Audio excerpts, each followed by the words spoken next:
সকাল সকাল মা উঠেই চলে যেতেন উঠানে পাট শাক তুলতে। শাকটা কচি হলেই মায়ের মুখে হাসি ফুটতো, কারণ কচি পাট শাক মানে আজ দুপুরের স্পেশাল রান্না।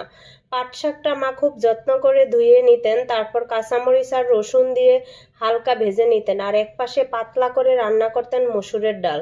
তাতে শুধু হলুদ আর লবণ, কিছুই বাড়তি নয়।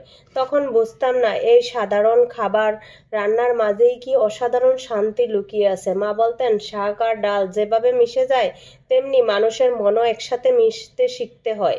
আজ এত বছর পর শহরের রান্নাঘরে দাঁড়িয়ে সেই একই রান্না করলাম, মসুর ডাল দিয়ে পাট শাক। ভাতের পাশে এক বাটি শাক ডাল থাকলেই আজও মনে হয় এই তো আমার শৈশব, এই তো মায়ের ভালোবাসা।